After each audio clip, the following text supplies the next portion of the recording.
ഇനി അല്പസമയത്തിനുള്ളിൽ പ്രാദേശിക വാർത്തകൾ. ആകാശവാണി.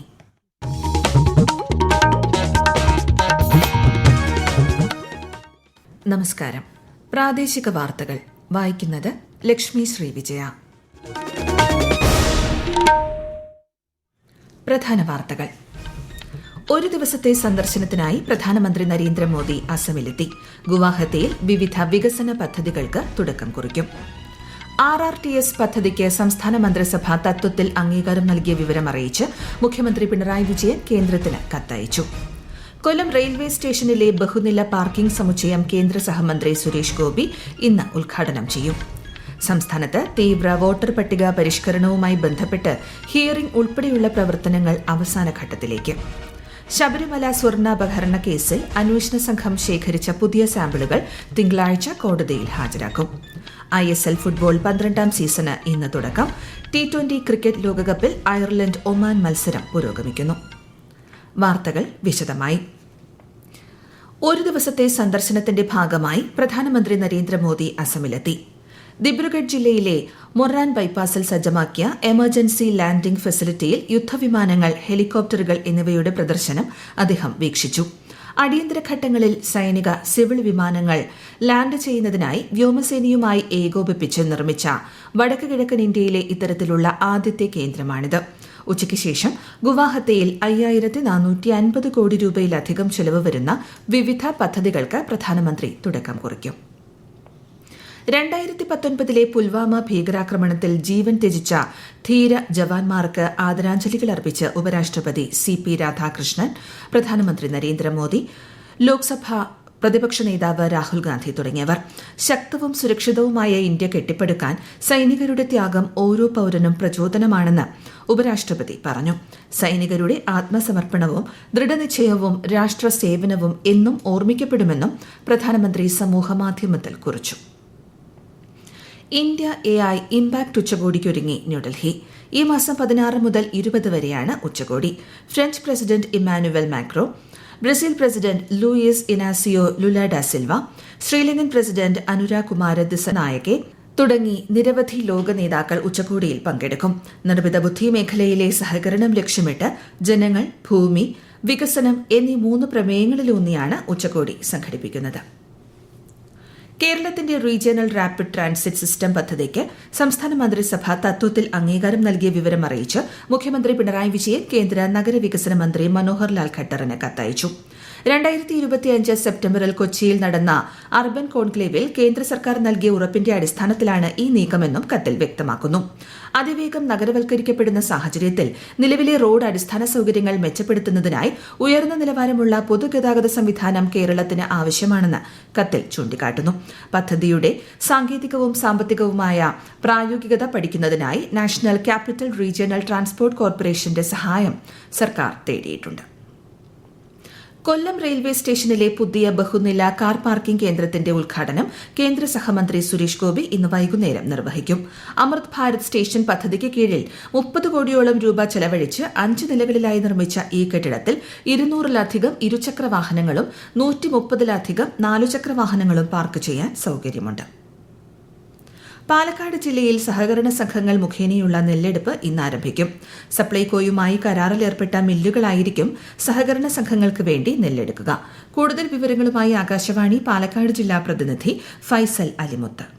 കിലോയ്ക്ക് 30 രൂപ നിരക്കിലാണ് നെല്ലെടുക്കുക. സഹകരണ സംഘങ്ങൾക്ക് വേണ്ടി നെല്ലെടുക്കാൻ സപ്ലൈകോ മില്ലുകൾക്ക് പാടശേഖരങ്ങൾ അനുവദിച്ചു നൽകും. സപ്ലൈകോയിൽ രജിസ്റ്റർ ചെയ്ത കർഷകരിൽ നിന്ന് മാത്രമായിരിക്കും നെല്ലെടുക്കുക.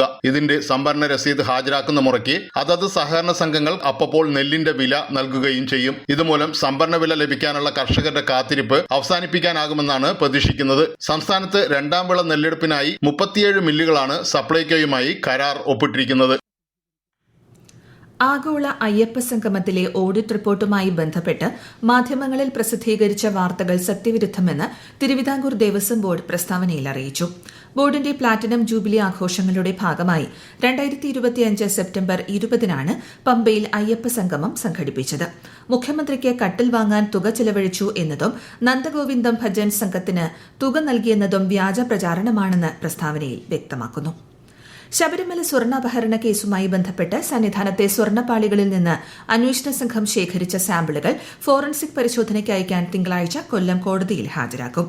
ദ്വാരപാലക ശില്പത്തിന്റെ മുറിച്ചുമാറ്റിയ ഭാഗങ്ങളിലെ വിടവ് എന്ത് ചെയ്യണമെന്ന് ദേവസ്വം ബോർഡ് തീരുമാനിക്കുമെന്നും തന്ത്രി അറിയിച്ചു. ഈ വാർത്തകൾ ആകാശവാണിയിൽ നിന്ന്. ആകാശവാണി വാർത്തകളും വാർത്താധിഷ്ഠിത പരിപാടികളും all India radio news Thiruvananthapuram YouTube ചാനലിലും all India radio news Thiruvananthapuram Facebook പേജിലും AR News_ തിരുവനന്തപുരം ഇൻസ്റ്റഗ്രാം അക്കൌണ്ടിലും AR News_TVM X ഹാൻഡിലും ലഭ്യമാണ്. കേരളത്തിൽ തീവ്ര വോട്ടർ പട്ടിക പരിഷ്കരണവുമായി ബന്ധപ്പെട്ട് ഹിയറിംഗ് ഉൾപ്പെടെയുള്ള പ്രവർത്തനങ്ങൾ അവസാന ഘട്ടത്തിലേക്ക്. 122 നിയോജക മണ്ഡലങ്ങളിൽ ഇതിനോടകം ഹിയറിംഗ് പൂർത്തിയായതായി മുഖ്യ തെരഞ്ഞെടുപ്പ് ഓഫീസർ രത്തൻ യു കേൽക്കർ അറിയിച്ചു. ഹിയറിംഗ് അവശേഷിക്കുന്ന 16 മണ്ഡലങ്ങളിൽ ഉടൻ തന്നെ നടപടികൾ പൂർത്തീകരിക്കുന്നതിനാവശ്യമായ നിർദ്ദേശം നൽകിയിട്ടുണ്ട്. ഈ മാസം 21-നാണ് അന്തിമ വോട്ടർ പട്ടിക പ്രസിദ്ധീകരിക്കുക. ഇടുക്കിയിലെ വിനോദസഞ്ചാര മേഖലയ്ക്ക് ആവേശമായി ഇടുക്കി ആർച്ച് ഡാം പ്രതലത്തിൽ സജ്ജീകരിച്ച ലേസർ ഷോ. ലോക പ്രശസ്തമായ ആർച്ച് ഡാമിനെ കൂറ്റൻ സ്ക്രീനാക്കി മാറ്റി രാത്രികാലങ്ങളിൽ ലേസർ ഷോ സംഘടിപ്പിക്കുന്നതാണ് പദ്ധതി. വിദേശ സഞ്ചാരികളെ അടക്കം ആകർഷിക്കാനും ജില്ലയിലെ ഹൈഡൽ ടൂറിസം സാധ്യതകൾ വർദ്ധിപ്പിക്കാനുമാണ് ലക്ഷ്യമിടുന്നത്.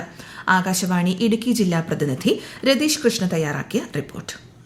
ഏഷ്യയിലെ രണ്ടാമത്തെ വലിയ ആർച്ച് ഡാം എന്ന ഖ്യാതിയുള്ള ഇടുക്കി ഡാമിനെ ഒരു നവ്യമായ വിനോദസഞ്ചാര അനുഭവമാക്കി മാറ്റുകയാണ് ലേസർ ഷോയിലൂടെ ലക്ഷ്യമിടുന്നത്. ആധുനിക സാങ്കേതിക വിദ്യയും ഡാം സുരക്ഷാ അതോറിറ്റിയുടെ നിർദ്ദേശങ്ങളും കൃത്യമായി പാലിച്ചുകൊണ്ടാണ് പദ്ധതി വിഭാവനം ചെയ്തിരിക്കുന്നത്. പകൽ സമയത്ത് പ്രകൃതി ഭംഗിക്ക് പുറമെ രാത്രിയിൽ ഡാം പ്രതലത്തിൽ തെളിയുന്ന വെളിച്ചവിസ്മയം സഞ്ചാരികൾക്ക് വേറിട്ടൊരു ദൃശ്യാനുഭവമാകും. വിനോദത്തിനൊപ്പം ഇടുക്കി ഡാമിന്റെ ചരിത്രവും പ്രാധാന്യവും വിഷ്വൽ മീഡിയത്തിലൂടെ ജനങ്ങളിലേക്ക് എത്തിക്കാൻ ഈ പദ്ധതി സഹായിക്കുമെന്നാണ് കണക്കുകൂട്ടൽ. കൂടുതൽ സഞ്ചാരികൾ എത്തുന്നതോടെ ഹോം സ്റ്റേകൾ, ഹോട്ടലുകൾ, ടാക്സി സർവീസുകൾ തുടങ്ങിയ മേഖലകളിൽ വലിയ തൊഴിലവസരങ്ങൾ സൃഷ്ടിക്കപ്പെടും.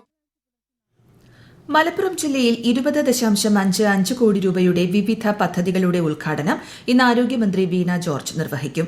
നിലമ്പൂർ ജില്ലാ ആശുപത്രിയിലെ 19 കോടിയുടെ സ്ത്രീകളുടെയും കുട്ടികളുടെയും ബ്ലോക്ക്, കോട്ടക്കുന്നിൽ സജ്ജമാക്കിയ 1 കോടിയുടെ ഫുഡ് സ്ട്രീറ്റ്, ഇരിങ്ങല്ലൂർ ഗ്രാമപഞ്ചായത്തിലെ 55.5 ലക്ഷം രൂപയുടെ കുറ്റിത്തറമേൽ ജനകീയാരോഗ്യ കേന്ദ്രത്തിന്റെ ശിലാസ്ഥാപനം എന്നിവയാണ് നടക്കുക. 12 വർഷത്തിലൊരിക്കൽ നടക്കുന്ന അമ്പലപ്പുഴ ശ്രീകൃഷ്ണസ്വാമി ക്ഷേത്രത്തിലെ പള്ളിപ്പാന ചടങ്ങിനോടനുബന്ധിച്ച് ഭക്തജനത്തിരക്ക്. കൂടുതൽ വിവരങ്ങളുമായി ആകാശവാണി ആലപ്പുഴ ജില്ലാ പ്രതിനിധി R രവികുമാർ. 12 വർഷത്തിലൊരിക്കലാണ് അമ്പലപ്പുഴ ശ്രീകൃഷ്ണസ്വാമി ക്ഷേത്രത്തിൽ പള്ളിപ്പാന ചടങ്ങ് നടത്തുന്നത്. ദർശന പ്രാധാന്യമേറിയ കാളികൂടം തുള്ളലും കാലൻ പുറപ്പാടുമാണ് ഇന്ന് നടക്കുന്നത്. കളിത്തട്ട് മാതൃകയിൽ 6 കാളികൂടങ്ങൾ നിർമ്മിച്ച് അലങ്കരിച്ചാണ് ചടങ്ങ് നടത്തുന്നത്. പാനപിടുത്തം ചടങ്ങും ഇന്ന് നടക്കും.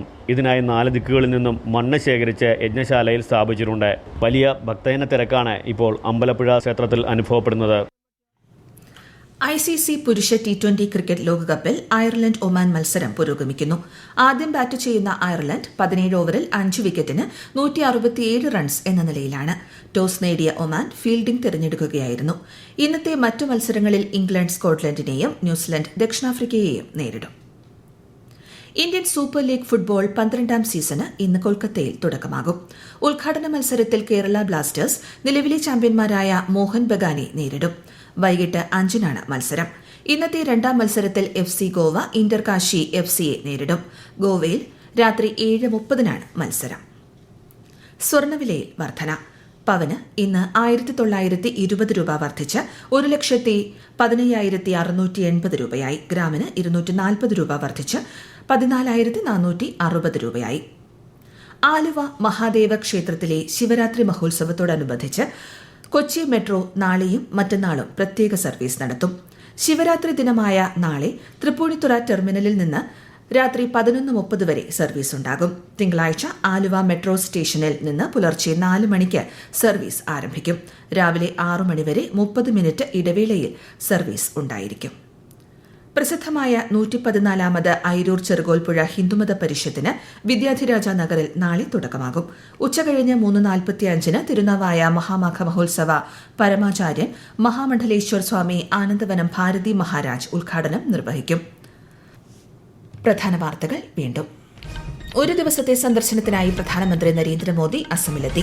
ഗുവാഹത്തിയിൽ വിവിധ വികസന പദ്ധതികൾക്ക് തുടക്കം കുറിക്കും. RRTS പദ്ധതിക്ക് സംസ്ഥാന മന്ത്രിസഭാ തത്വത്തിൽ അംഗീകാരം നൽകിയ വിവരം അറിയിച്ച് മുഖ്യമന്ത്രി പിണറായി വിജയൻ കേന്ദ്രത്തിന് കത്തയച്ചു. കൊല്ലം റെയിൽവേ സ്റ്റേഷനിലെ ബഹുനില പാർക്കിംഗ് സമുച്ചയം കേന്ദ്ര സഹമന്ത്രി സുരേഷ് ഗോപി ഇന്ന് ഉദ്ഘാടനം ചെയ്യും. സംസ്ഥാനത്ത് തീവ്ര വോട്ടർ പട്ടിക പരിഷ്കരണവുമായി ബന്ധപ്പെട്ട് ഹിയറിംഗ് ഉൾപ്പെടെയുള്ള പ്രവർത്തനങ്ങൾ അവസാന ഘട്ടത്തിലേക്ക്.